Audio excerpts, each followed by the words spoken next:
કલ્પના કરો કે મનોવિજ્ઞાન ફક્ત એના પર ધ્યાન ન આપે કે આપણામાં શું ખોટું છે, પણ એના પર ધ્યાન કેન્દ્રિત કરે કે આપણામાં શું સાચું છે, શું સારું છે. બસ આ જ છે વિધાયક મનોવિજ્ઞાનની દુનિયા, અને આજે આપણે એની જ સફર કરવાના છીએ. તો આજે આપણે કઈ કઈ બાબતો પર વાત કરીશું? પહેલાં તો મનોવિજ્ઞાનના આ નવા દૃષ્ટિકોણને સમજીશું, પછી જાણીશું કે સુખ શું છે, એને માપી કેવી રીતે શકાય, કયા પરિબળો એના પર અસર કરે છે, અને અંતે એક પરિપૂર્ણ જીવન એટલે શું. સારું, તો ચાલો શરૂ કરીએ. સૌથી પહેલાં એ સમજીએ કે આ વિધાયક મનોવિજ્ઞાનની જરૂર પડી જ કેમ. 1 મિનિટ માટે વિચારો. જ્યારે સાયકોલોજી કે મનોવિજ્ઞાન શબ્દ કાન પર પડે ત્યારે મગજમાં પહેલો વિચાર શું આવે છે? મોટાભાગના લોકો માટે એનો અર્થ થાય છે થેરેપી, માનસિક બીમારીઓ, મતલબ કે જે કંઈક બગડ્યું છે એને સુધારવું, બરાબર ને? પણ પછી આવ્યું વિધાયક મનોવિજ્ઞાન, અને એણે આખી વાત જ પલટી નાખી. જો પરંપરાગત મનોવિજ્ઞાનનું ફોકસ શું હતું કે કોઈ વ્યક્તિ -8 પર છે તો એને 0 પર કેવી રીતે લાવવી. પણ વિધાયક મનોવિજ્ઞાને એક નવો જ સવાલ પૂછ્યો. જે લોકો 0 પર છે એમને +8 પર કેવી રીતે લઈ જવા? એટલે કે ફોકસ નબળાઈઓ પરથી હટાવીને શક્તિઓ પર લાવવામાં આવ્યો. તો આનો અર્થ શું થયો? વિધાયક મનોવિજ્ઞાન એટલે માનવ શક્તિઓ અને સારા ગુણોનો વૈજ્ઞાનિક અભ્યાસ. અને આ વૈજ્ઞાનિક શબ્દ અહીં બહુ જ મહત્વનો છે. આ કોઈ હવામાં કરેલી વાતો નથી, પણ એક આખું વિજ્ઞાન છે જે એ શોધે છે કે શું કરવાથી વ્યક્તિ અને સમાજ બંને ખીલી ઉઠે છે. હવે એવું નથી કે આ વિચાર સાવ નવો છે. છેક 1954માં અબ્રાહમ મેસ્લોએ આ શબ્દ વાપર્યો હતો. પણ સાચી શરૂઆત તો થઈ 1998માં, જ્યારે અમેરિકન સાયકોલોજીકલ એસોસિએશનના પ્રેસિડેન્ટ માર્ટિન સેલિગ્મેને આને એક મુખ્ય વિષય બનાવ્યો. અને બસ ત્યાંથી આ આધુનિક ચળવળનો જન્મ થયો. આ આખું ક્ષેત્ર આમ તો 3 મુખ્ય પાયા પર ઊભું છે. પહેલું, વિધાયક અનુભવો, એટલે કે સુખ, આનંદ, સંતોષ જેવી લાગણીઓનો અભ્યાસ. બીજું, વિધાયક લક્ષણો, મતલબ કે હિંમત, દયા, સર્જનાત્મકતા જેવા ગુણોનું સંશોધન.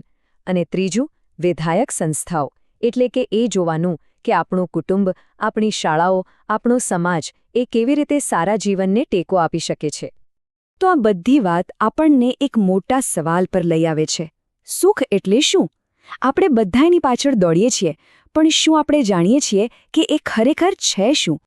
જુઓ, વિધાયક મનોવિજ્ઞાન કહે છે કે સુખના મુખ્યત્વે 2 પ્રકાર છે. પહેલું છે હેડોનિક સુખ. આ એટલે મજા, આનંદ, પીડાથી દૂર રહેવું, સારું ફીલ કરવું, બસ. બીજું છે યુડેમોનિક સુખ. આ થોડું ઊંડું છે. આનો સંબંધ જીવનના અર્થ, પોતાના વિકાસ અને પોતાની ક્ષમતાને પૂરી રીતે વાપરવા સાથે છે. આ સારું બનવા અને સારું કરવા વિશે છે.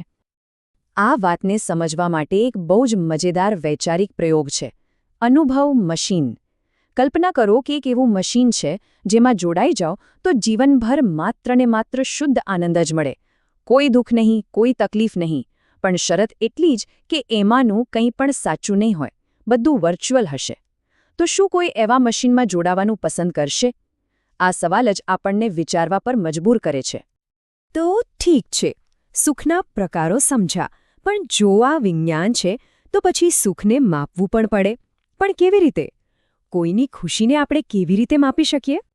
એના માટે વૈજ્ઞાનિકો એક શબ્દ વાપરે છે, સબ્જેક્ટિવ વેલબિંગ અથવા તો વ્યક્તિલક્ષી સુખાકારી.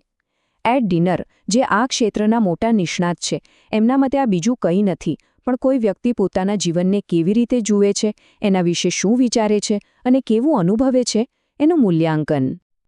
અને આને માપવાની રીતો ઘણીવાર ખૂબ જ સરળ હોય છે. જેમ કે આ સ્કેલ જુઓ. સંશોધકો બસ આટલું જ પૂછે છે કે કોઈ વ્યક્તિ પોતાના જીવનથી એકંદરે કેટલી સંતુષ્ટ છે, અને આનાથી સુખાકારીનો એક સારો એવો અંદાજ મળી જાય છે. ઓકે, તો હવે આપણે સુખને માપી શકીએ છીએ. તો સવાલ એ થાય કે સંશોધનોમાંથી શું જાણવા મળ્યું છે? કયા પરિબળો છે જે આપણા સુખ પર અસર કરે છે? ઘણા બધા પરિબળો છે, પણ ચાલો આજે 3 રસપ્રદ મુદ્દાઓ જોઈએ. શું સ્ત્રી કે પુરુષ હોવાથી સુખમાં કોઈ ફરક પડે છે? લગ્નનું શું? અને શું આપણી સંસ્કૃતિ પણ નક્કી કરે છે કે આપણે કેટલા ખુશ રહીશું? ચાલો જોઈએ. પહેલા જાતિની વાત કરીએ. આ સવાલનો જવાબ શોધવા માટે એક બહુ જ મોટો અભ્યાસ કરવામાં આવ્યો. નાનો સૂનો નહીં, પણ 1,70,000 લોકો પર. અને એ પણ 16 અલગ અલગ દેશોમાં.